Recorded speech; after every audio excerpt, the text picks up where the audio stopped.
Streaming नहीं ना जा रहा है ये? अरे मतलब हमारी तरफ से रहेगा बस। Okay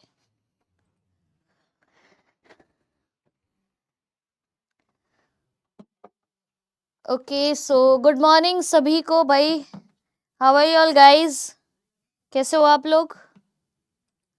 good morning good morning. सबने ज्वाइन कर लिया है क्लास? चलो हम 2-3 मिनट वेट कर लेते हैं बाकी बच्चों को आने के लिए, बाकी स्कूल्स को भी। ओके चलो आते आते थम्स अप करना शुरू हो गए। गुड। तो will wait for a few more minutes guys, है ना?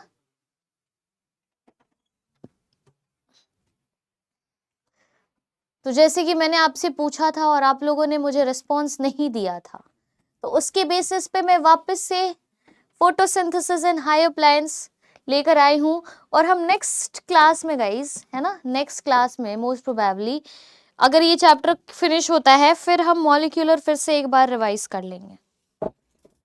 ठीक है, तो मुझे 2 से 3 मिनट दो, है ना, so that I have my coffee और उसके बाद will start with this. I hope everyone has joined, है ना? इससे पहले तो क्लास होगी ही आप लोगों की।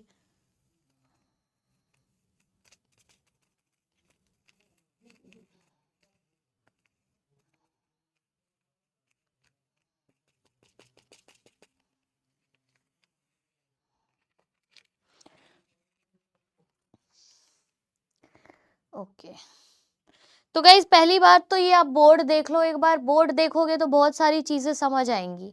सबसे पहले तो ये कि ये चैप्टर कितने मार्क्स का, आप जैसे पूछोगे ना मैम ये चैप्टर कितने मार्क्स का या फिर इसका स्कोर कितना हो सकता है, तो गाइज अगर मैं आपको ट्रूली बताऊं तो 4 से 5 सवाल इस चैप्टर से पूछते ही हैं।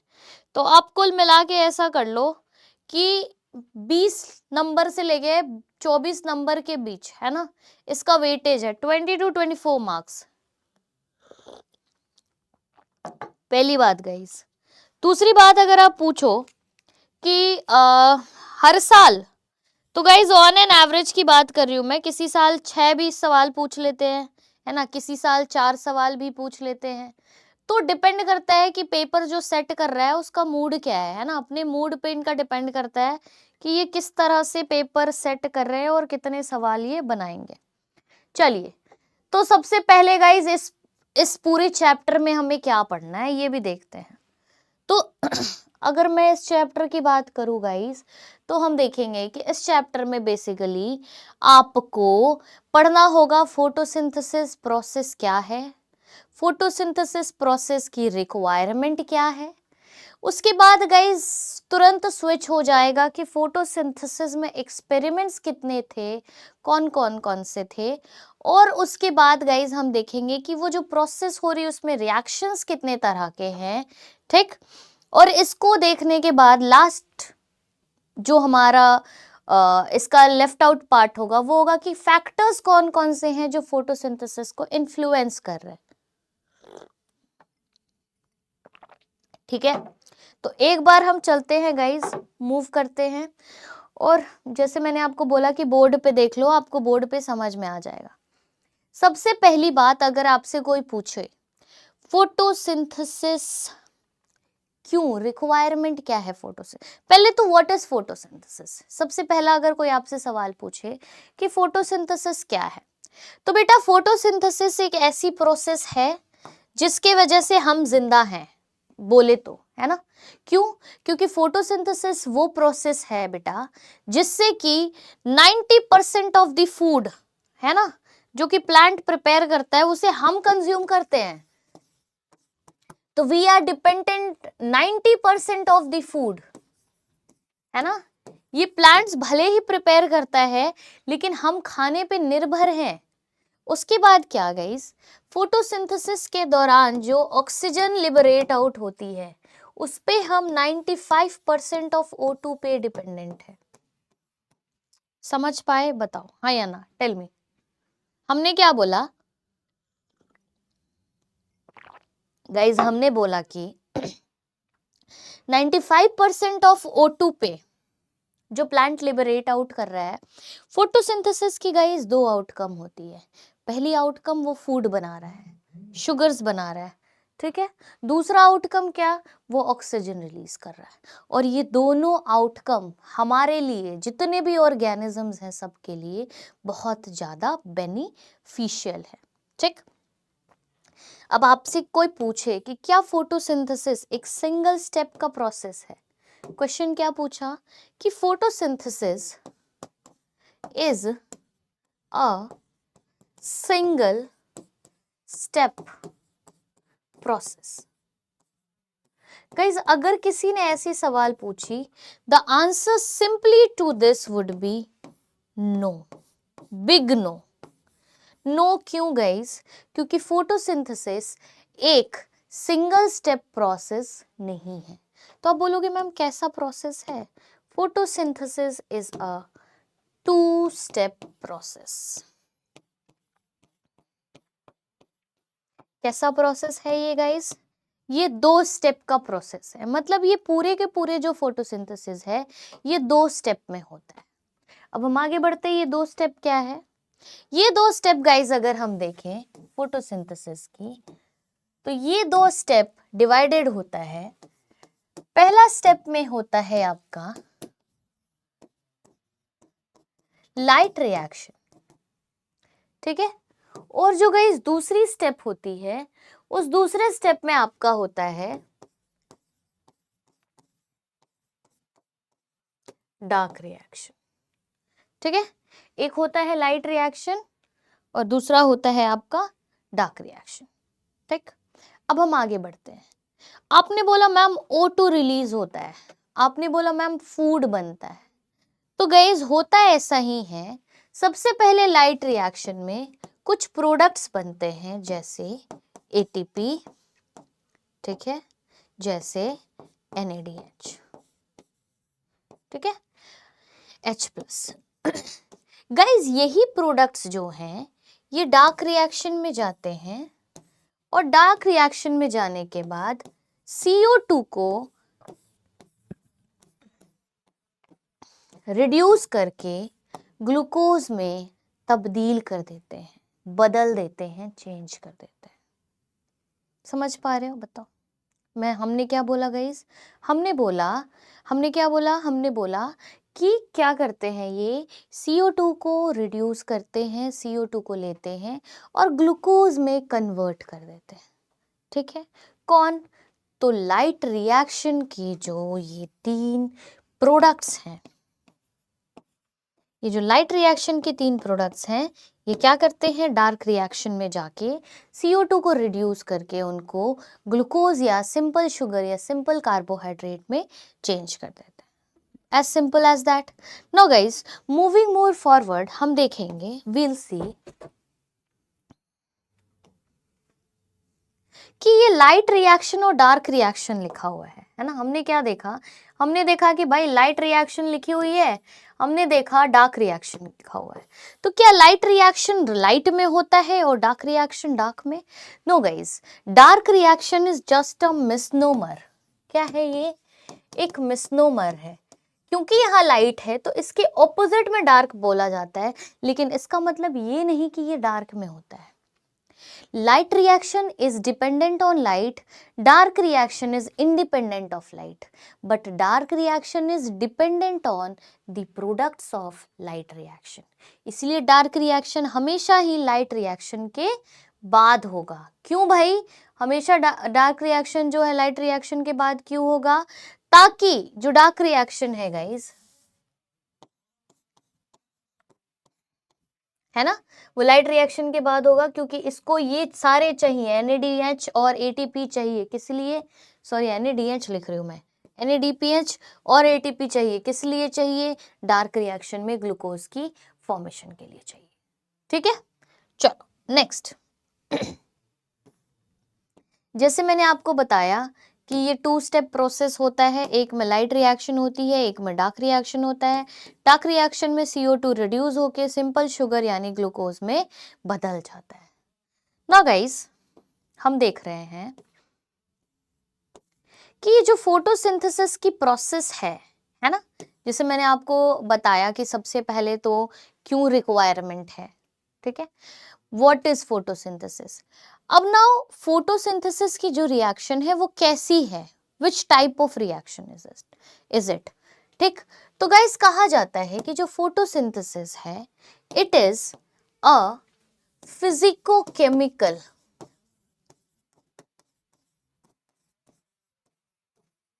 कैसी प्रोसेस है ये एक फिजिको-केमिकल प्रोसेस है। फिजिको-केमिकल का मतलब होता है फिजिकल एंड केमिकल बोथ।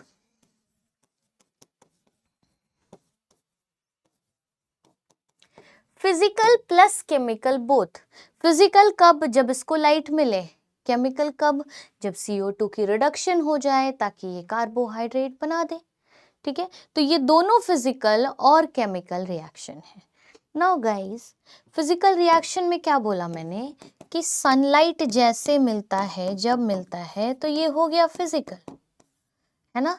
और केमिकल कब गाइस, केमिकल तब जब ये CO2 को रिड्यूस करके किस में बदल दे, शुगर, सिंपल शुगर या कार्बोहाइड्रेट में।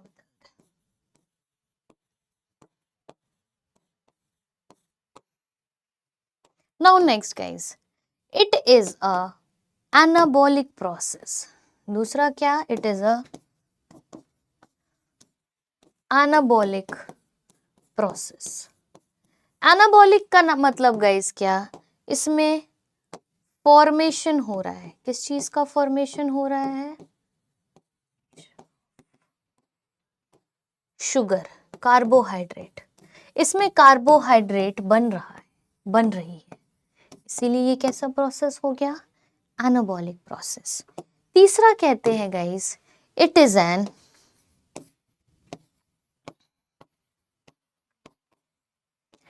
Endothermic process. Endothermic process means guys, endothermic reaction है ना, पढ़ा है सबने, हीट इज गिवन आउट, तो ये एंडोथर्मिक प्रोसेस है। दूसरा कहते हैं guys it is a reduction process. Reduction क्यों भाई, क्योंकि इसमें हम देख रहे हैं CO2 का रिडक्शन हो रहा है using NADPH and ATP to form simple sugar C6H12O6 glucose, ठीक है। तो ये इतनी सारी बातें कही जाती हैं इसके बारे में, फोटोसिंथेसिस के बारे में। मुझे बताओ ये जितनी भी पॉइंट्स लिखी हैं सभी क्लियर हैं गाइस? क्लियर है तो फटाफट थम्स अप करो, जल्दी से बता दो। अगर क्लियर है तो थम्स अप करो, और कोई क्वेश्चन है तो चैट बॉक्स में पूछो। अगर कुछ नहीं बोलोगे तो मुझे लगेगा आपको सब समझ में आ रहा है। I will assume that you are understanding everything. पक्की बात, चलो आगे बढ़ा जाए फिर। चलिए, तो गाइज मूविंग फॉरवर्ड,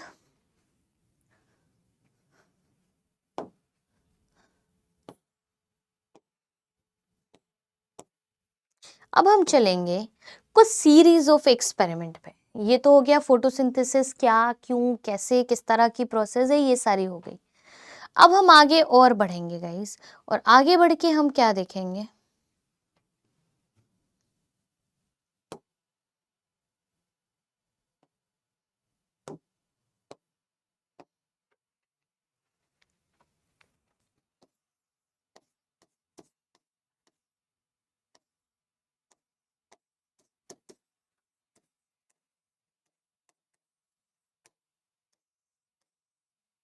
एक्सपेरिमेंट्स, ठीक है। हम क्या देखेंगे, एक्सपेरिमेंट्स। सिंपली बात करें गाइस, अगर हम एक्सपेरिमेंट की बात करें तो बहुत सारे ऐसे सीरीज ऑफ एक्सपेरिमेंट्स थे जो होते गए, है ना, जो आगे बढ़ते गए, होते गए। तो अगर मैं सीरीज ऑफ एक्सपेरिमेंट की बात करूं तो सबसे पहली एक्सपेरिमेंट गाइस,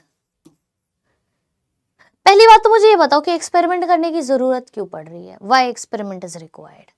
तो गाइस देखो, साइंस में ना किसी भी चीज के लिए प्रूफ चाहिए। फोटोसिंथेसिस हो रहा है, ये प्रोसेस, इस नाम का प्रोसेस अकर कर रहा है, एग्जिस्ट कर रहा है। इस बात को प्रूव करने के लिए एक्सपेरिमेंट्स का सहारा लिया गया। अब इसको कैसे प्रूव करोगे कि फोटोसिंथेसिस हो रहा है? गाइस, फोटोसिंथेसिस हो रहा है, इसी को प्रूव करने के लिए वेरियस एक्सपेरिमेंट्स किए गए। अब बचपन में गाइस हमने एक एक्सपेरिमेंट करा था जिसमें कहते थे स्टार्च टेस्ट, जिसमें हम क्या करते थे, ग्रीन लीफ लेते थे, उस पे आयोडीन का सॉल्यूशन डालते थे, आयोडीन डालते थे और उसको क्या करते थे, सनलाइट में इस तरह से प्लेस कर देते थे। सनलाइट में गाइस क्या देखा जाता था, सनलाइट में देखा जाता था कि ये जो ग्रीन कलर था, है ना, ये ग्रीन कलर जो है वो चेंज हो जाता है और टर्न हो जाता है ब्लू ब्लैक कलर या फिर पर्पल कलर। तो when this green colour turns into blue black और पर्पल कलर, इसको हम कहते थे कि ये स्टार्च पॉजिटिव है, क्योंकि इसने अपना रंग बदला, इसने अपनी कलर चेंज की है। चलो गाइस, पहला एक्सपेरिमेंट जो है गाइस, पहला एक्सपेरिमेंट को हम कहते हैं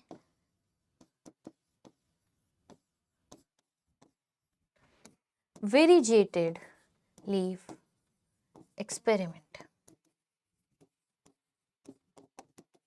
पहली एक्सपेरिमेंट है वेरीजेटेड लीफ एक्सपेरिमेंट। अब मैं अगर आपसे पूछूं कि वेरीजेटेड लीफ क्या है, तो गाइस अगर मैं सिंपली इसको ऐसे ड्रॉ करूं, इस लीफ को,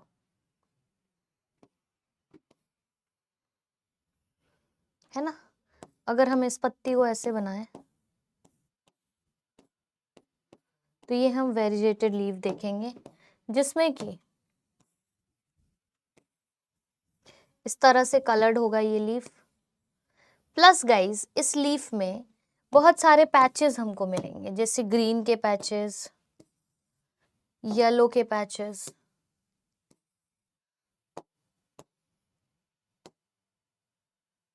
shades of different shades of yellow, ये हो गया। ऐसे लीफ को गाइस हम कहते हैं वेरीजेटेड लीफ। अब क्या किया गया गाइस, ये लीफ लिया गया और इस लीफ के आधे पोर्शन को, यानी इतने पोर्शन को हमने क्या करा, एक कार्डबोर्ड से कवर कर दिया, ठीक। और बाकी जो पोर्शंस हैं उनको हमने सनलाइट से एक्सपोज कर दिया, मतलब इसको धूप दिखा दिया। जब हमने इसको सनलाइट से एक्सपोज किया तो गाइज हमने देखा कि ये जो ग्रीन कलर है it turned into blue black, ठीक है।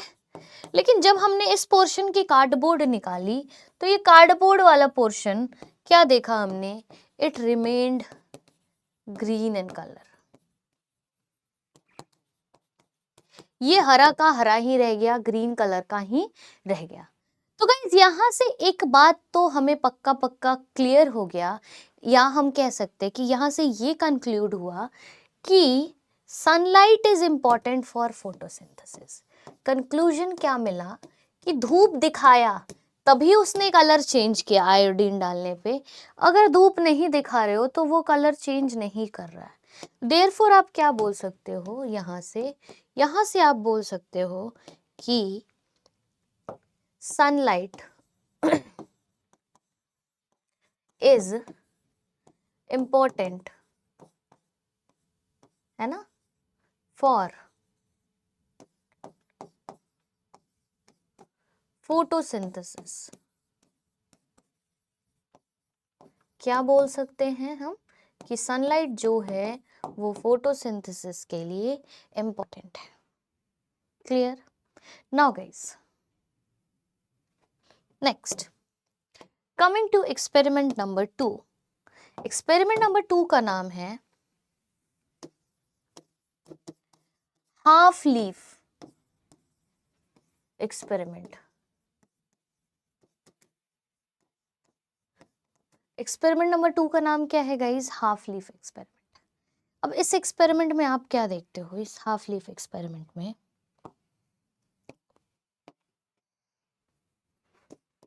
ये आधी लीफ, मतलब एक लीफ ली गई, आधी लीफ कह रही हूँ गलती से, एक लीफ ली गई गाइस, ठीक है। और इस लीफ को क्या किया गया, एक सेटअप में प्लेस किया गया। अब ये सेटअप गाइस कुछ इस तरह का था, देखना, इस सेटअप के अंदर एक पतीला रखा हमने, ठीक है। इस पतीले के अंदर they have placed a cotton. क्या किया इन्होंने? कॉटन प्लेस किया। ये जो कॉटन है ये KOH से सोक्ड था। तो ये कॉटन कैसा है? ये KOH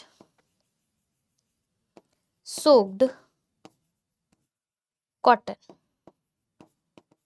इसको रखा, ठीक है। सिंपल है, KOH सोक्ड कॉटन इसको रखा इस पतीले के अंदर, और उस पतीले को कहाँ प्लेस किया?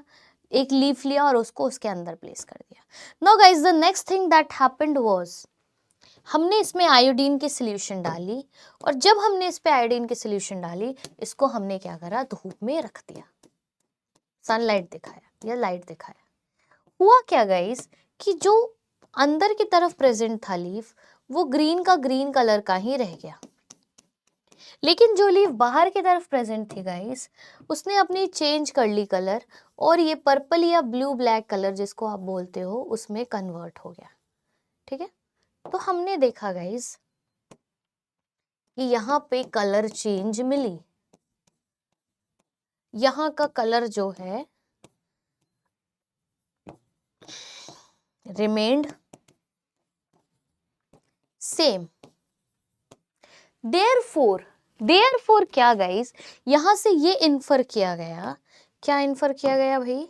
यहां से ये इन्फ्रेंस निकली, या यहां से ये इन्फर किया गया कि जो ये KOH था उसने CO2 को क्या किया? एब्सॉर्ब कर ली। और जब इसने CO2 को एब्सॉर्ब कर लिया गाइस, तो CO2 की रिडक्शन नहीं हो पाई। CO2 की रिडक्शन नहीं हो पाएगी तो ये ग्लूकोज में बदलेगा नहीं। ग्लूकोज में नहीं बदल रहा मतलब फोटोसिंथेसिस नहीं कर रहा है। देयरफॉर KOH है ना, क्या बोला? Absorbed CO2, due to which no color change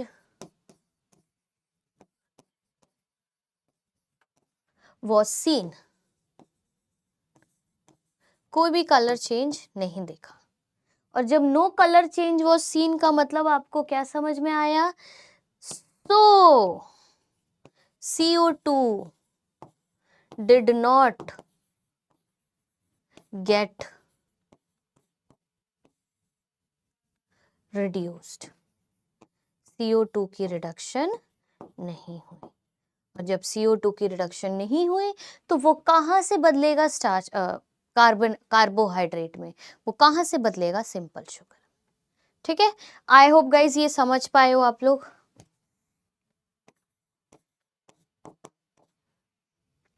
चलिए आगे बढ़ते हैं।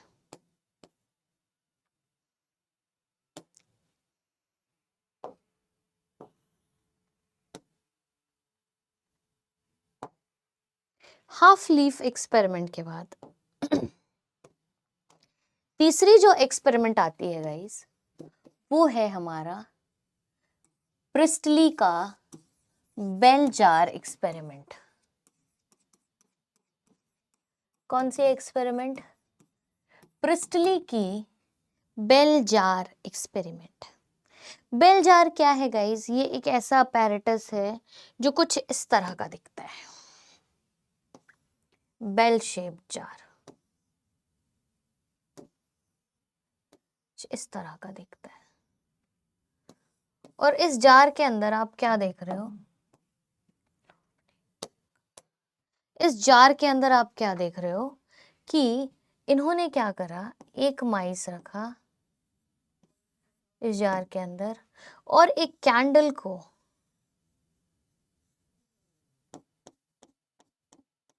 इस तरह बर्न करके रखा।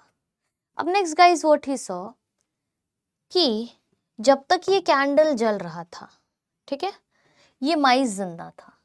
जैसे ही ये कैंडल बुझा, कैंडल एक्सटिंग्विश्ड,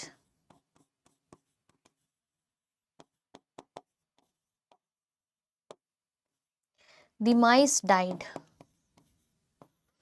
माइस की क्या हो गई? डेथ हो गई, ठीक।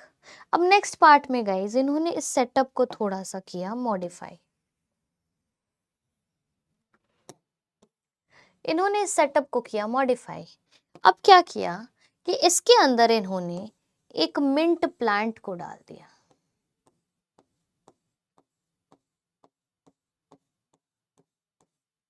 ठीक है, जब मिंट प्लांट को डाल दिया तो अब इन्होंने देखा कि कैंडल के एक्सटिंग्विश होने के बाद भी माइस वॉज अलाइव। मतलब क्या हुआ होगा guys? What would have happened? Candle extinguished, still the mice was alive. हुआ ये होगा कि ये जो मिंट प्लांट है guys, this mint plant, what it would have done, it would have restored। इस मिंट प्लांट ने क्या होगा, इसने restored the bad air quality। क्या किया होगा इसने बैड एयर क्वालिटी को रीस्टोर कर लिया होगा। और जब इसने बैड एयर क्वालिटी को रीस्टोर कर लिया होगा गाइस, तो माइस की अब इस केस में डेथ नहीं हो रही है। तो यहां से इन्फ्रेंस या कंक्लूजन क्या निकलता है गाइस? यहां से कंक्लूजन ये निकलता है कि the air quality improved, the air quality improved due to the mice। माइस के वजह से क्या हो गया? एयर क्वालिटी इंप्रूव हो गया। ठीक है गाइस, समझ पाए? बताओ हाँ या ना बताओ, टेल मी। अंडरस्टूड? चलो, I hope it is clear now guys. जो चौथा एक्सपेरिमेंट था वो था इंजन हाउसेस की experiment.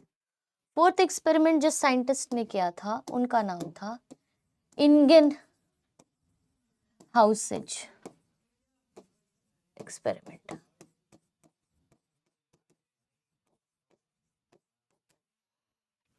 What happened in Ingenhousz experiment? थोड़ा सा ये भी देखते हैं गाइज। ये जो इंगन हाउसेज की एक्सपेरिमेंट थी, इसमें हमने देखा था इस इंगन हाउसेज के एक्सपेरिमेंट में कि देयर वाज अ साइंटिस्ट जिनका नाम था जॉन इंगन हाउसेज। और इन्होंने क्या करा था कि सेम सेटअप ली थी जो प्रिस्टली वाली थी। ठीक है, और इस सेटअप के अंदर इन्होंने एक प्लांट लिया जिसका नाम था हाइड्रिला। हाइड्रिला क्या है गाइस? सबको पता होगा, it is an aquatic plant. Hydrilla is a aquatic plant. ठीक, और इस सेटअप के अंदर इन्होंने पानी भर दिया। इस सेटअप के अंदर गाइस इन्होंने क्या किया? पानी भर दिया। Now what he saw guys, जब पानी भरा और इसको सनलाइट में एक्सपोज कर दिया, this was exposed in the sunlight. अब गाइस जब ये सनलाइट से एक्सपोज हुआ ना, what happened, it was scene कि सनलाइट से एक्सपोज होते ही यहाँ पे वाटर के अंदर कुछ बबल्स मिलने लगे, बबल्स मिले। तो यहाँ से इन्होंने ये बोला, ही कंक्लूडेड दैट कि ऑक्सीजन, ये जो वाटर बबल्स हैं ये क्या है? ये O2 रिलीज हो रहे हैं वाटर। इन्होंने क्या बोला? ये कुछ नहीं है, ये O2 रिलीज्ड हो रहे हैं वाटर में। ठीक है, और यहाँ से O2 released in the water. Therefore what would you conclude, या इन्फ्रेंस क्या हो सकता है गाइस? इसका कंक्लूजन क्या हो सकता है? इसका कंक्लूजन हो सकता है कि O2 is liberated during photosynthesis। Photosynthesis के दौरान O2 जो है वो लिबरेट आउट या फिर रिलीज आउट हो सकती है, हो जाती है। क्लियर है? Tell me guys, thumbs up दे दो फटाफट अगर क्लियर है तो, आगे बढ़ूंगी फिर। गाइस बताओ यार, रिस्पॉन्ड करो। सारे लोग कहाँ चले गए? Please respond guys. सो गए क्या? थम्स अप वम्स अप दो।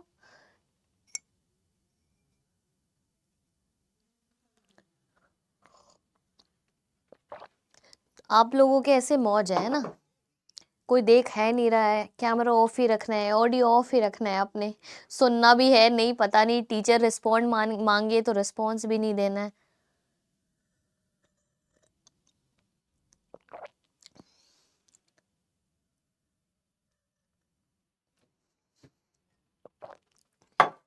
क्या समझूं मैं इस खामोशी को, क्या समझूं मैं? समझ आ रहा है या नहीं आ रहा है?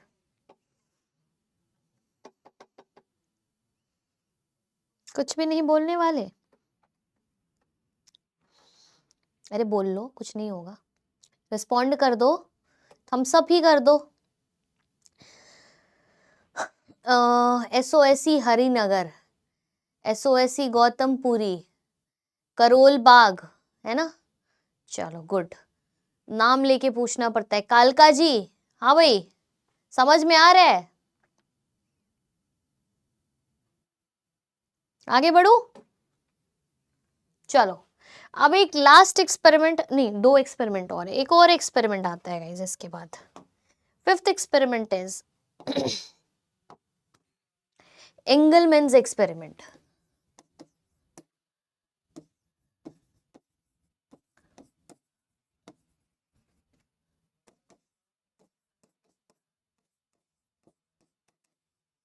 है ना?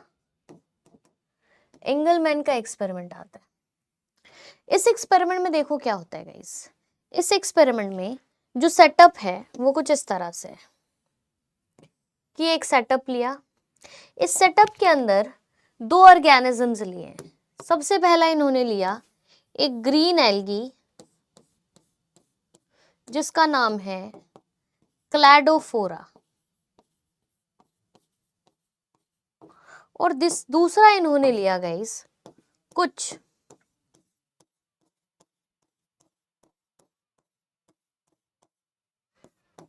Aerobic bacterias.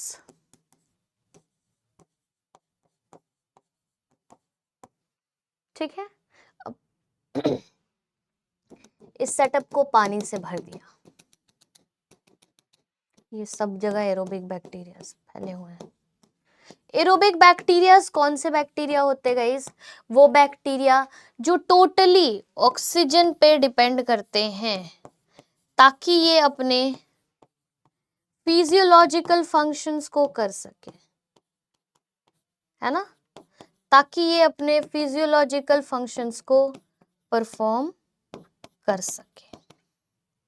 Now guys, the next thing you see, the next big thing you see over here is कि नेक्स्ट आप देखोगे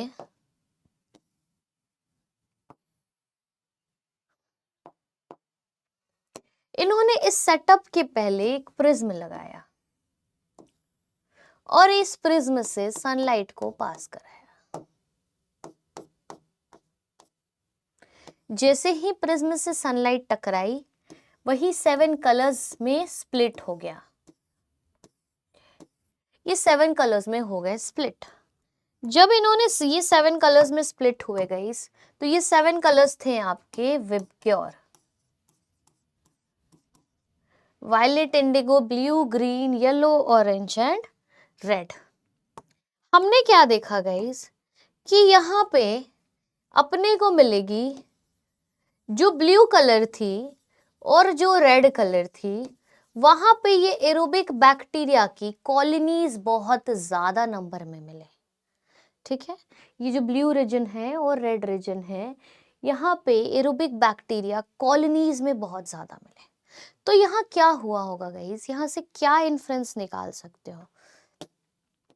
तो यहाँ पे गाइस हम ये इन्फ्रेंस निकाल सकते हैं कि ये जो क्लैडोफोरा है इसने ऑक्सीजन लिबरेट आउट किया होगा, क्योंकि ये ग्रीन एल्गी है क्लैडोफोरा, फोटोसिंथेसिस किया होगा, ऑक्सीजन रिलीज हुई होगी। लेकिन ऑक्सीजन का मात्रा सबसे ज़्यादा कहाँ पे है? तो जहाँ पे ब्लू लाइट है और जहाँ पे रेड लाइट है। ब्लू और रेड रीजन में सबसे ज़्यादा O2 लिबरेट आउट हुआ होगा, जिसके वजह से क्या मिल रहा है? सबसे ज्यादा ऑक्सीजन मिल रहा है। और एरोबिक बैक्टीरिया जो कि सबसे ज्यादा ऑक्सीजन पे डिपेंडेंट होंगे, सबसे ज्यादा ऑक्सीजन पे रहते हैं, देयरफॉर हम ये कह सकते हैं कि O2 की कॉन्सेंट्रेशन या फिर सबसे ज्यादा अमाउंट ब्लू रीजन और रेड रीजन में मिलेगी। अब गाइज इसी एक्सपेरिमेंट को लेके, इसी एक्सपेरिमेंट को देख के एक ग्राफ डिड्यूस हुआ, एक ग्राफ डिराइव किया गया। ठीक है, एक ग्राफ मिला हमें। अब ये ग्राफ क्या था गाइज, देखते हैं, आगे चलते हैं। एक ग्राफ मिला हमें, कुछ इस तरह का ग्राफ। ठीक है, जिसमें ये एक तरफ हमें क्या मिला, हमने लाइट लिए, डिफरेंट डिफरेंट वेवलेंथ्स के लाइट, विबग्योर।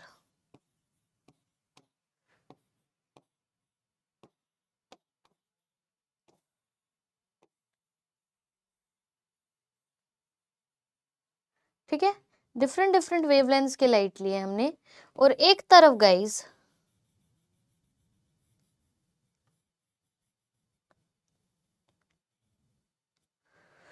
एक तरफ हमने क्या लिया, O2 रिलीज।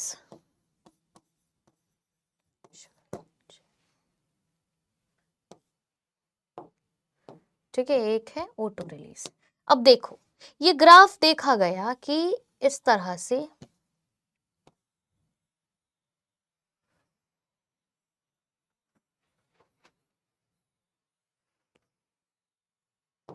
ठीक है, इस तरह से।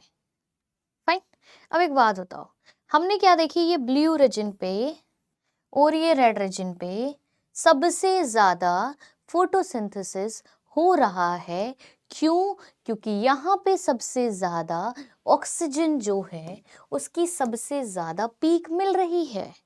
अब गाइज इसी ग्राफ को बाद में एक्शन स्पेक्ट्रम से समझाया गया, या फिर इसी को ग्राफ को एक्शन स्पेक्ट्रम कहते हैं, जहां पे आपको क्या दिख रहा है कि blue region and the red region, है ना, are the most photosynthetic regions. क्या है ये? सबसे ज्यादा फोटोसिंथेटिक रीजन्स हैं ब्लू रीजन और रेड रीजन। ठीक है, समझ गए सारे बच्चे, सारे लोग समझ गए? चलो फटाफट फटाफट गाइस थम्स अप कर दो, अंगूठा दिखा दो फटाफट, जल्दी से जल्दी से जल्दी से जल्दी से। ओके गुड, चलिए अब गाइस आगे बढ़ते हैं। अब एक नेक्स्ट एक्सपेरिमेंट आता है, ये हमने एंगलमैन का एक्सपेरिमेंट देखा। चलो इसके बाद एक बड़ा छोटा सा एक्सपेरिमेंट आता है गाइस, उनका नाम था, जिन भाई साहब ने एक्सपेरिमेंट दिया नील का, है ना, हम कहते हैं कॉर्नेलिस वोन नील। ये रहा एंगलमैन का एक्सपेरिमेंट। इसके बाद जो एक्सपेरिमेंट आता है गाइस वो है कॉर्नेलिस वोन नील की एक्सपेरिमेंट। इस एक्सपेरिमेंट में इन भाई साहब ने दो बातें बोली। सबसे पहली बात ये बोला कि जो ऑक्सीजन लिबरेट आउट होता है फोटोसिंथेसिस के दौरान, वो ऑक्सीजन CO2 से ना मिलके वो वाटर का ऑक्सीजन होता है। O2 जो है वो किससे मिल रहा है? H2O से मिल रहा है, पहली बात। दूसरी बात इन्होंने बोला, इन भाई साहब ने, कि जो फोटोसिंथेसिस का रिएक्शन है जिसमें 6CO2 प्लस 6H2O लिखते हो, वो करेक्ट करो, वो 6H2O नहीं, वो 12H2O होगा। तो दूसरी बात इन्होंने क्या करी, दूसरी बात में ही corrected the equation for photosynthesis. दूसरी बात क्या करी इन्होंने फोटोसिंथेसिस की इक्वेशन को करेक्ट किया। ठीक है, तो these were the two things जो कि देखी गई, या फिर जो दो चीजें थी ये, जो हमने देखा कि भाई हाँ ये चलो इस तरह से इन चीजों से ये चल रही है। चलो guys next,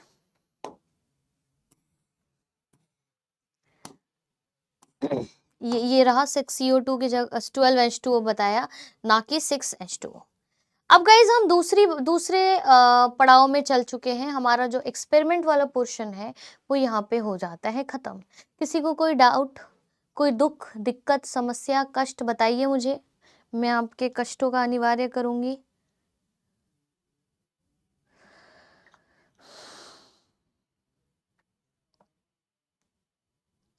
please let me know guys, बताओ, फिर मैं आगे बढ़ जाऊंगी, वरना अब हम नेक्स्ट दूसरे पड़ाव पे पहुंच चुके हैं। Experiment we are done with, total 6 experiment हमने देखा, एक्सपेरिमेंट वाला पोर्शन हो गया है फिनिश।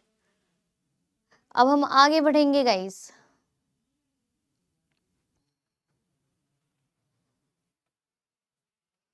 चलो, किसी को कोई कुछ पूछना है गाइस? किसी को कुछ पूछना है?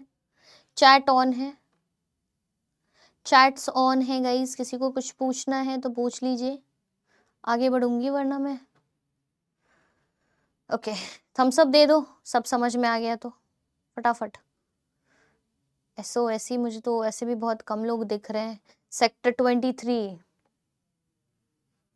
SOSE सेक्टर 23, SOSE हरिनगर, और कौन से भाई? 12th है SOSE गौतमपुरी। बताओ जी, जल्दी जल्दी बता दो, फटाफट समझ में आ गया तो थम्स अप दे देने का, जल्दी से थम्स अप देने का गाइस, फिर मैं आगे बढ़ूंगी।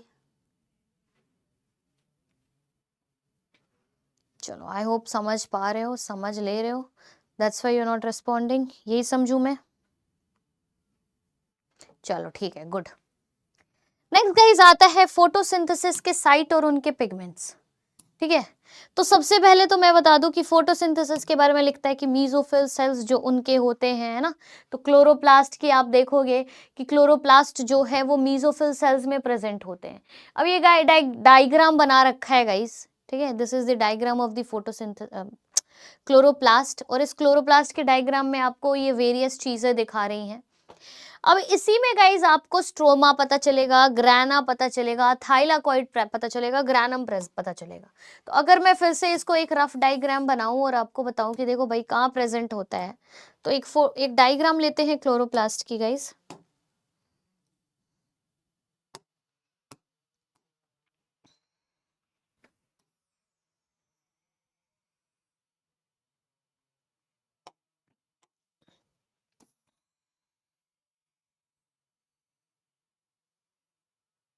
ये एक डायग्राम हो गया क्लोरोप्लास्ट का, ठीक, जिसमें हम क्या देख रहे हैं, ये है हमारा आउटर मेम्ब्रेन, ये है हमारा इनर मेम्ब्रेन, और ये है हमारा इंटर मेम्ब्रेन स्पेस। ये 3 चीजें हम देख रहे हैं। अब ध्यान देना गाइस, सारी बातें एक तरफ, ये एक डायग्राम है किसका? क्लोरोप्लास्ट का। इस इनर मेम्ब्रेन में गाइस ये जो जगह है, ये जो स्पेस है, इसको हम कहते हैं स्ट्रोमा। क्या कहते हैं इसको? इस स्पेस को कहते हैं गाइस स्ट्रोमा। ठीक है, इस स्ट्रोमा के अंदर प्रेजेंट है इस तरह से, इनको हम कहते हैं थाइलाकॉइड्स। क्या कहते हैं गाइस इनको हम कहते हैं थाइलाकॉइड्स। क्या कहते हैं इनको? थाइलाकॉइड्स। और ये थाइलाकॉइड्स एक दूसरे से अटैच्ड है, ये इसको हम कहते हैं स्ट्रोमल लैमेले। क्या कहते हैं इसको हम? स्ट्रोमल लैमेले।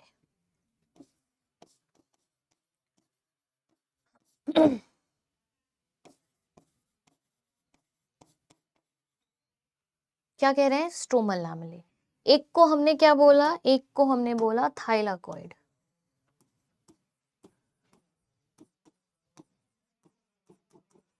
ठीक है, इस पूरे को क्या बोला हमने? इस पूरे को बोला ग्रैनम। ठीक है, और बहुत सारे ग्रैनम मिलके क्या बना रहे? ग्रैना। फाइन।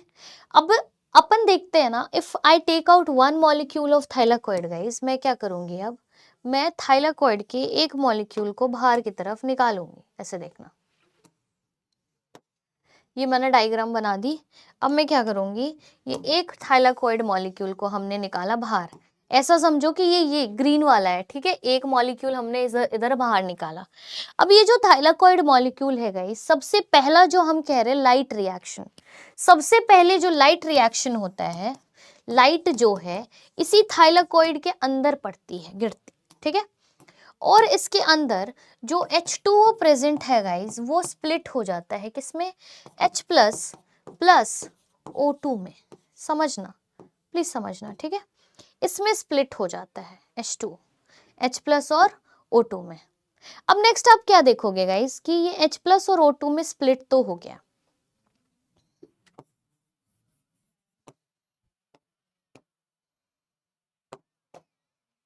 नेक्स्ट गाइस देखो, सबसे पहली चीज जो है इसी को हम लाइट रिएक्शन बोलते हैं। लाइट रिएक्शन में क्या हो रहा है, लाइट के प्रेजेंस में water is breaking down into H+ and oxygen. दूसरे में हम क्या देखेंगे गाइस, यही H+ जो है ये ATP बनाने में मदद करेगा। कहाँ पे, स्ट्रोमा के अंदर। स्ट्रोमा के अंदर ATP कैसे बनेगी, तो गाइस ये जो हमारे पास हमने देखा, या ये वाली पोर्शन, ये जो थाइलाकॉइड है, इसके यहाँ पे ऑक्सीजोम्स प्रेजेंट होंगे। क्या प्रेजेंट होंगे, ऑक्सीजोम्स। ये ऑक्सीजोम्स क्या है भाई, ये F0 F1 पार्टिकल है जो H+ को, यहाँ अंदर जो H+ प्रेजेंट होगी, ये मैंने दिखाया ना, इसको यूज करके क्या करेंगे, इधर, किधर, इधर स्ट्रोमा के अंदर ATP बना देंगे। क्या कर देंगे, स्ट्रोमा के अंदर ATP बना देंगे। क्लियर हुआ, एज क्लियर एज दैट बता दो, फटाफट बता दो गाइस, है ना। ये तो हो गया, ठीक है। चलो अब गाइस एक चीज समझना कि ये जो क्लोरोप्लास्ट होते हैं, इसमें हमने देखा कि इनमें पिगमेंट्स बहुत सारे होते हैं। जैसे हमने पढ़ा होगा ना कि पिगमेंट मॉलिक्यूल प्रेजेंट होते हैं। तो ये जो पिगमेंट मॉलिक्यूल्स होते हैं गाइस, वो दो तरह के होते हैं। There are 2 types of pigment molecules, ठीक है। यहाँ पे आओ, पिगमेंट दो तरह के होते हैं। एक होता है मेन पिगमेंट, एक होता है एक्सेसरी पिगमेंट्स, ठीक है। मेन पिगमेंट का मतलब गाइस, क्लोरोफिल ए जो होता है उसको हम मेन पिगमेंट कहते हैं। क्यों कहते हैं अभी मैं बताऊंगी इसको। और बाकी के क्लोरोफिल बी, क्लोरोफिल सी और कैरोटेनॉइड, इनको हम क्या कहते हैं गाइस, इनको हम कहते हैं एक्सेसरी पिगमेंट्स, ठीक है। देखो मेन पिगमेंट कैसे क्लोरोफिल ए को बोला गया, तो यहाँ पे गाइस एक आते हैं हम किस पे, ये इस ग्राफ पे, ठीक है। ये ग्राफ क्या बता रहा है कि जो क्लोरोफिल ए है, जब इसको स्पेक्ट्रोफोटोमीटर में देखा गया गाइस, स्पेक्ट्रोफोटोमीटर एक मशीन होती है जो कि different different types of chlorophyll का ग्राफ बताता है। तो क्लोरोफिल ए पे देखा गया कि 2 पीक्स प्रेजेंट है, ठीक है, एक ग्रीन, एक ब्लू और एक रेड।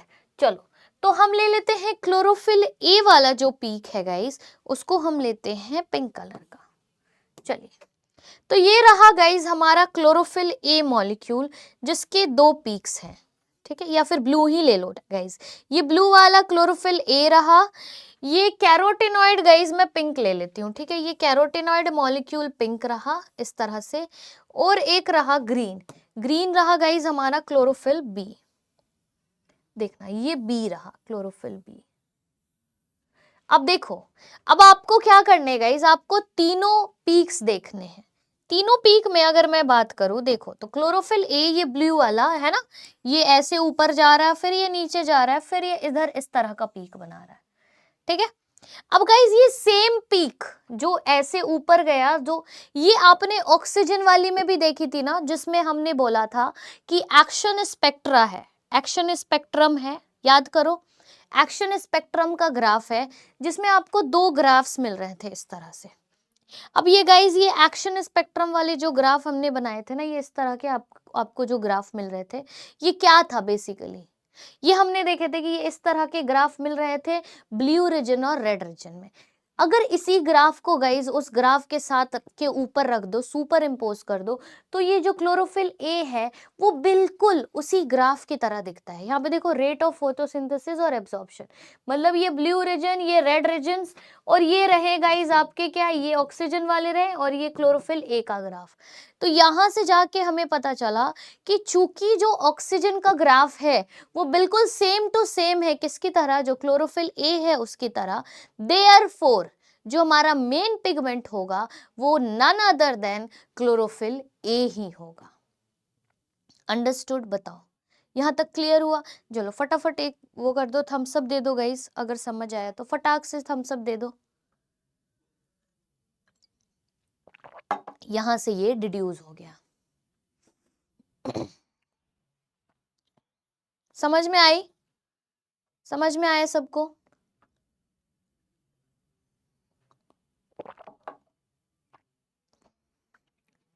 पक्की बात?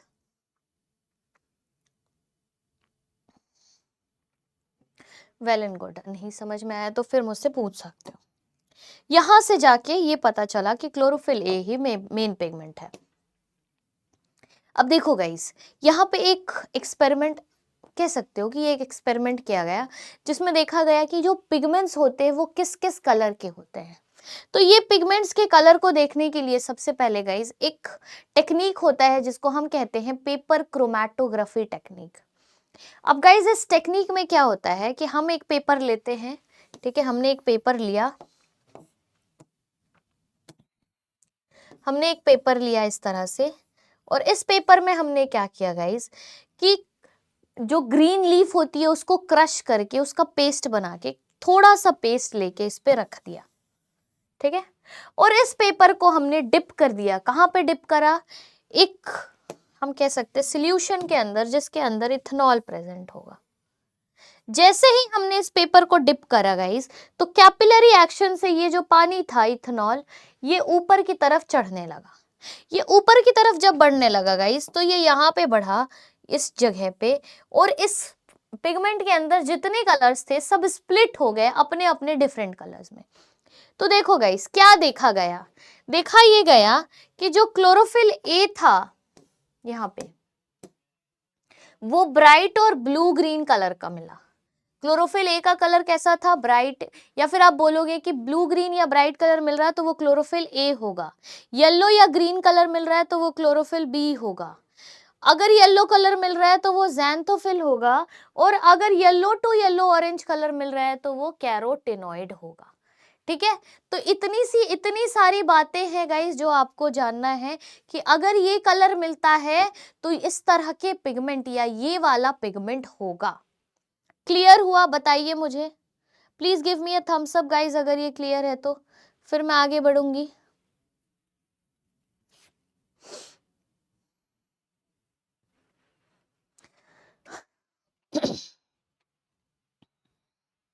फटाफट बता दो भाई, एक थम्स अप कर दो।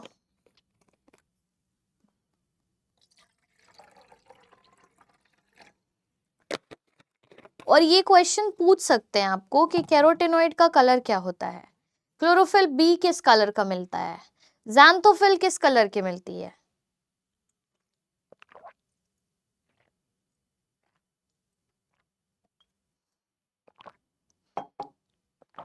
ऐसे क्वेश्चंस आपसे पूछे जा सकते हैं।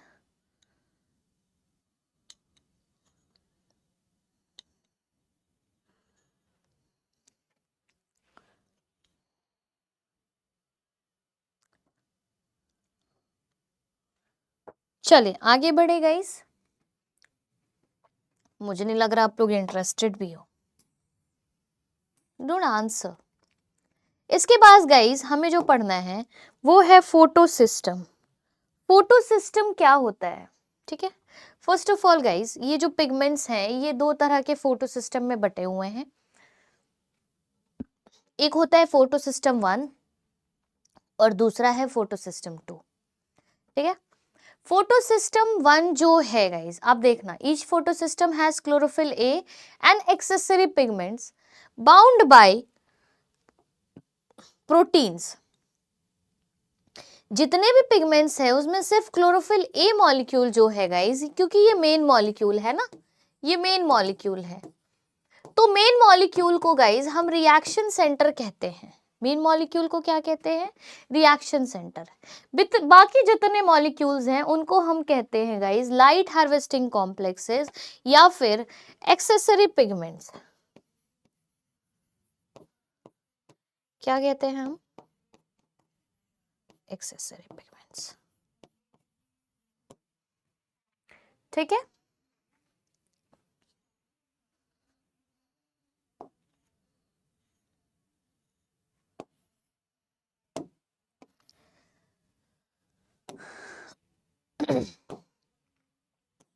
अब हम चलते हैं एक दूसरे कॉन्सेप्ट पे जिसका नाम है फॉस्फोराइलेशन, ठीक है। थोड़ा सा मैं आपको इसके बारे में बता दूं। Phosphorylation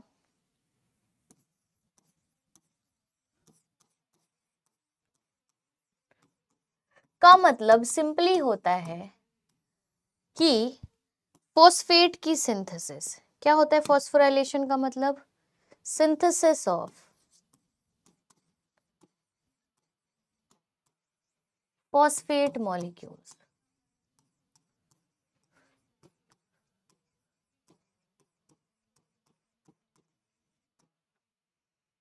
synthesis of phosphate molecules को हम कहते हैं फॉस्फोराइलेशन। अब समझना, जो फॉस्फेट मॉलिक्यूल्स हैं या फिर फॉस्फोराइलेशन है, ये 3 तरह का होता है। किस किस तरह तरह का होता है? सबसे पहले वाले को कहते हैं फोटो फॉस्फोराइलेशन, ठीक है। दूसरे वाले को कहते हैं सबस्ट्रेट लेवल फॉस्फोराइलेशन, और तीसरे को कहते हैं guys oxidative phosphorylation. Photo phosphorylation का मतलब होता है कि लाइट के प्रेजेंस में जब फॉस्फोराइलेशन हो जाए,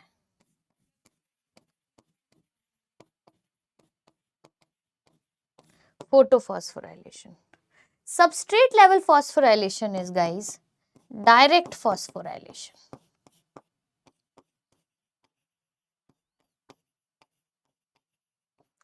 And oxidative phosphorylation is indirect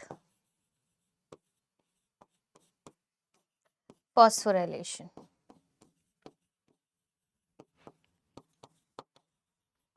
ठीक है, अब एक चीज समझिएगा, इनडायरेक्ट फॉस्फोराइलेशन, जब फॉस्फोराइलेशन किसी इंटरमीडिएट मॉलिक्यूल को यूज करके,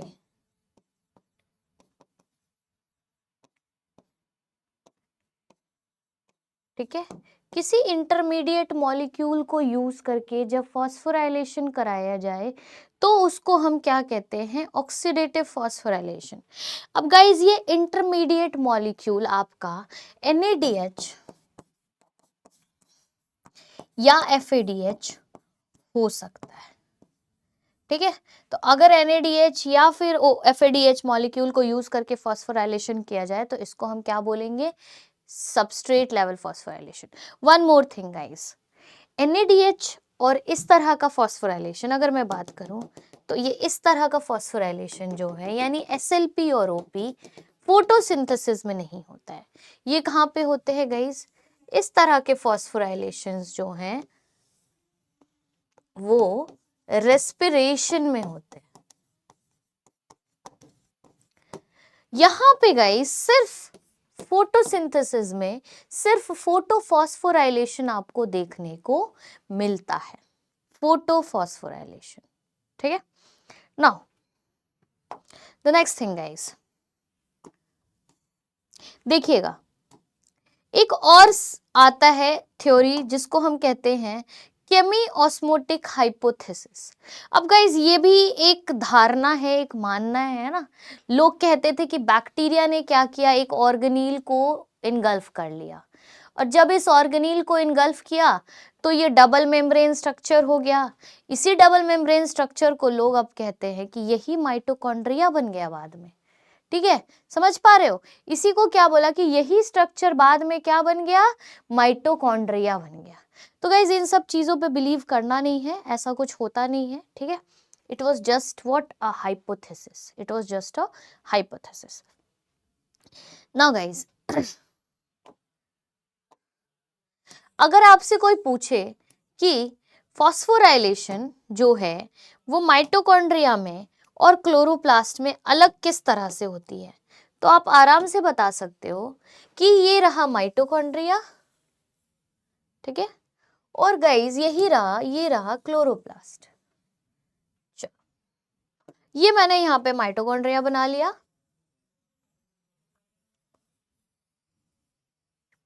और गाइज ये हो गया हमारा क्लोरोप्लास्ट। माइटोकॉन्ड्रिया में गाइस ये जो ये वाला पोर्शन है इसको क्रिस्टे कहते हैं, और यहीं पे प्रेजेंट होता है हमारा F0 F1 पार्टिकल। और क्लोरोप्लास्ट में आप क्या देखते हो कि यहाँ पे हमने बनाया थाइलाकॉइड्स,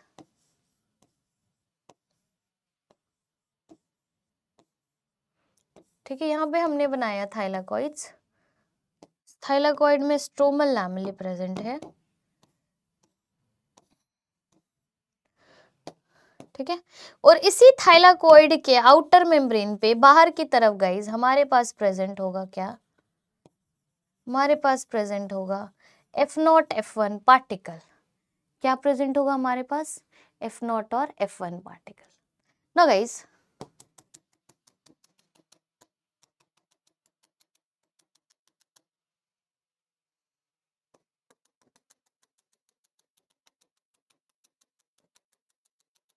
समझना,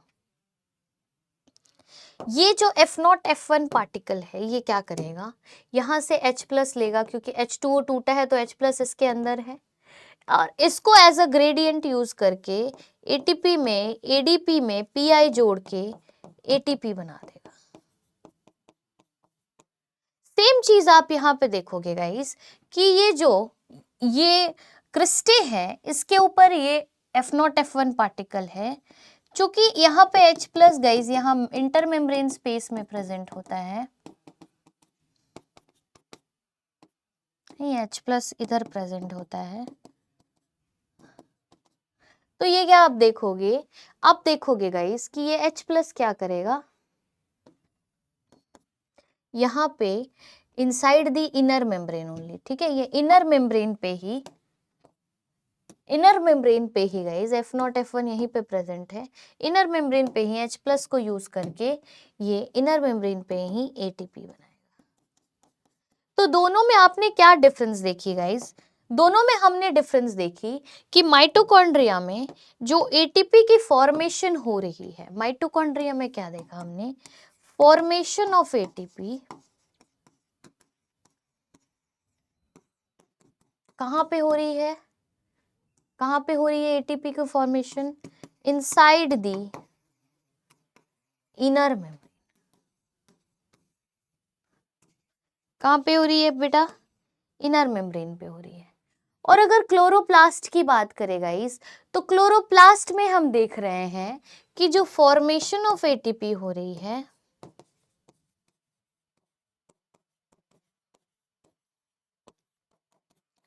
इनसाइड दी स्ट्रोमा। ठीक है, अब देखो इसी को मुझे अगर सिंगल हैंडेड बनाना होगा, ये मैंने आपको जैसा दिखता है डबल है ना, डबल मेम्ब्रेन स्ट्रक्चर में बताया, अगर इसको मुझे आपको बताना हो कि माइटोकॉन्ड्रिया में ATP कैसे बनती है, तो मैं इस तरह से बनाऊंगी, ये हो गया आउटर मेम्ब्रेन, ये हो गया आपका intermembrane space, then guys ये हो गया हमारा इनर मेम्ब्रेन, और ये हो गया हमारा मैट्रिक्स माइटोकॉन्ड्रिया। ठीक है, अब इसी इनर मेम्ब्रेन में हम क्या देखेंगे कि यहाँ पे इस तरह से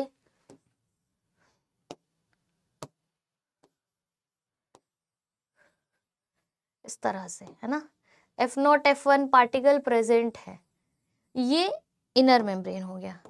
ठीक, अब एक चीज और समझना, समझने वाली बात क्या है गाइस, इधर H प्लस आयंस प्रेजेंट है,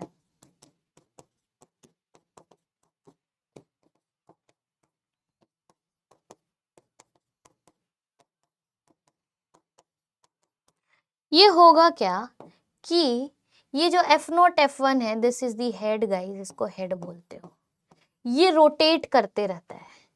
ठीक है, और अब ये जब रोटेट करेगा तो इनर मेम्ब्रेन में इस H प्लस को यूज करके यहाँ पे जितने भी ADPs प्रेजेंट होंगे, यहाँ पे ADP प्रेजेंट होगा, यहाँ पे इसमें what it will do, it will add inorganic phosphate, और इनऑर्गेनिक फॉस्फेट को जोड़ के गाइस ये ATP में तब्दील कर देगा या फिर ATP बना देगा, तो ADP में PI जुड़ जाएगा और फिर ये क्या बन जाएगा गाइस, ये ATP बन जाएगा। क्या बन जाएगा, ATP बन जाएगा। Now guys the next thing which you see, ये जो मैट्रिक्स है ना, दिस मैट्रिक्स, ये खाली स्पेस है, यहाँ पे मैट्रिक्स का कोई, किसकी बात कर रहे हैं हम माइटोकॉन्ड्रिया की बात कर रहे हैं, यहाँ पे मैट्रिक्स का कोई ऐसा काम है नहीं क्योंकि इनर मेम्ब्रेन में ही हमारा एटीपी बन जा रहा है। गाइज माइटोकॉन्ड्रिया में एक एंजाइम होती है जो इसके इनर मेम्ब्रेन में प्रेजेंट होता है, क्योंकि माइटोकॉन्ड्रिया का काम होता है इलेक्ट्रॉन ट्रांसपोर्ट चेन या ईटीएस इलेक्ट्रॉन ट्रांसपोर्ट सिस्टम कराने का, और जो एंजाइम प्रेजेंट होती है इनर मेम्ब्रेन पे उस एंजाइम का नाम होता है गाइज एसडीएच, सक्सिनेट डिहाइड्रोजनेस।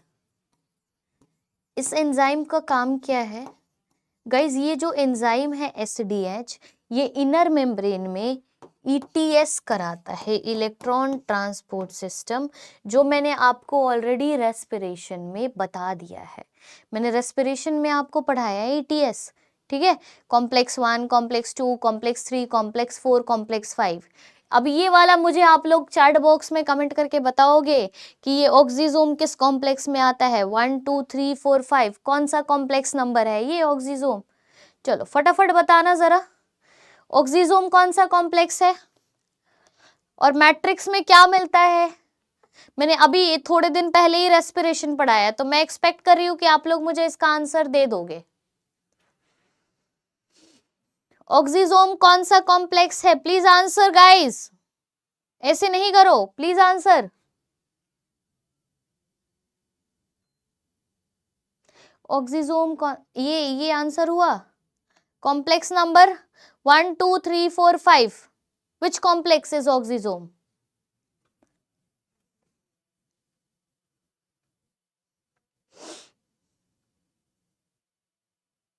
चलो कोई नहीं बताएगा कौन सा कॉम्प्लेक्स है?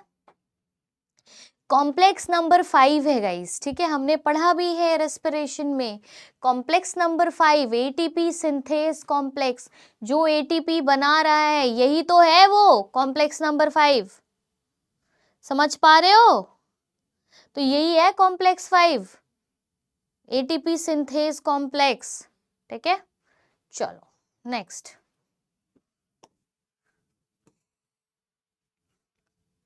जब मैं फॉस्फोराइल, ये तो हमने बात करी किसकी, हमने माइटोकॉन्ड्रिया की बात करी। इधर आ जाओ गाइस, इधर सिंपल है, क्लोरोप्लास्ट में इंटरमेम्ब्रेन स्पेस पे कुछ भी नहीं है। क्यों? क्योंकि इसके थाइलाकॉइड के अंदर वाटर स्प्लिट हो रहा है, तब H+ आयंस मिल रहे हैं। अब इन्हीं H+ आयंस को यूज करके एडीपी क्या कर रहा है, पीआई जोड़ रहा है, H+ थाइलाकॉइड से बाहर ले रहा है, इसीलिए थाइलाकॉइड के आउटर मेम्ब्रेन में ये कॉम्प्लेक्स 5 या सिंथेज एटीपी सिंथेज प्रेजेंट है। गाइज एक चीज नोट करना कि F0 F1 जो यहाँ माइटोकॉन्ड्रिया में है उसको CF0 CF1 कहते हैं in case of chloroplast. Chloroplast का F0 और F1 पार्टिकल क्या कहलाएगा? CF0 और CF1 पार्टिकल, ठीक है। तो क्लोरोप्लास्ट में जो होंगे उनको बोलेंगे CF0 CF1, और अगर माइटोकॉन्ड्रिया में ये सिंपली हुआ तो इसको क्या बोलेंगे गाइज? इसको बोलेंगे हम सिंपली बोलेंगे इसको क्या, this is F0 F1, this is CF0 and F1। Complex का नाम क्या है भाई? फिर से लिख देती हूं मैं, कॉम्प्लेक्स 5 है ना, कॉमन नेम इसका हुआ एटीपी सिंथेज कॉम्प्लेक्स।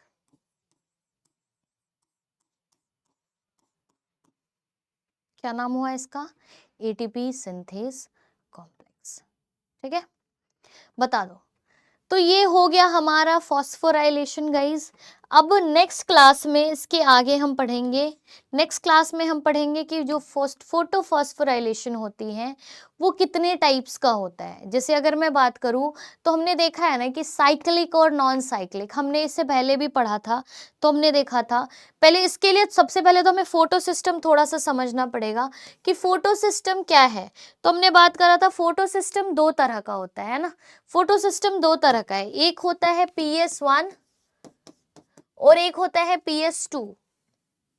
नाम के हिसाब से, डिस्कवरी के हिसाब से गाइस, PS1 पहले डिस्कवर हुआ था, PS2 बाद में डिस्कवर हुआ था, इसलिए फोटो सिस्टम 1 और 2। लेकिन काम के बेसिस पे, वर्क या फंक्शन के बेसिस पे ये पहले फंक्शन करता है, फंक्शंस फर्स्ट, ठीक है, और ये क्या करता है, functions later. This functions later. But guys ये डिस्कवर फर्स्ट हुआ था और ये डिस्कवर लेटर हुआ था। ये दिस वाज डिस्कवर्ड लेटर। ठीक है, तो ये गाइज ये रहे मेजर डिफरेंसेस। अब इसमें हम ये भी पूछते हैं हमसे कि कौन से कितना नैनोमीटर की लाइट एब्जॉर्ब करता है। तो गाइज PS1 जो है वो P700 नैनोमीटर की लाइट एब्जॉर्ब करता है। ठीक है, और PS2 गाइज P680 नैनोमीटर की लाइट को एब्जॉर्ब करता है। फाइन, तो ये हो गए हमारे बेसिक डिफरेंसेस। अगर इनकी पोजीशन की बात करें या लोकेशन की बात करें, चलो एक और चीज रह गया, क्या भाई लोकेशन, तो ये कहाँ प्रेजेंट है, इसकी मैं लोकेशन की बात करूं तो PS2 गाइस एप्रेस्ड रीजन है ना ऑफ थाइलाकॉइड। थाइलाकॉइड का जो अंदर की तरफ दबी हुई रीजन है उसमें प्रेजेंट होगा। और ये कहाँ प्रेजेंट होगा गाइस, ये appressed plus non appressed plus stromal lamellae, ये हर जगह प्रेजेंट होगा। अगर ये थाइलाकॉइड हुआ गाइस तो थाइलाकॉइड का ये रीजन जो है अंदर की तरफ वो एप्रेस्ड रीजन है। ठीक है, PS2 इधर प्रेजेंट होगा, लेकिन PS1 जो होगा गाइस वो यहाँ भी प्रेजेंट हो सकता है, वो यहाँ भी प्रेजेंट हो सकता है, वो स्ट्रोमा में भी प्रेजेंट हो सकता है और वो यहाँ भी प्रेजेंट हो सकता है। These are all PS1। तो this is the basic difference guys. अगर हम डिफरेंस की बात करें तो ये बेसिक डिफरेंस है PS1 और PS2। अब गाइज नेक्स्ट क्लास में मैं इसके आगे स्टार्ट करूंगी, है ना, कि लाइट रिएक्शन में किन किन चीज़ों को देखते हो, फिर डार्क रिएक्शन में क्या क्या होता है, साइक्लिक फॉस्फोराइलेशन क्या है, नॉन साइक्लिक फॉस्फोराइलेशन क्या है। अब हम नेक्स्ट क्लास में इसको डिस्कस करेंगे। तो गाइज आई होप कि आज का क्लास सबको समझ में आया होगा। Everyone must have understood. So that's all for today. Thank you and have a nice day. Keep learning, keep enjoying, and also guys keep revising. Thank you and have a nice day guys.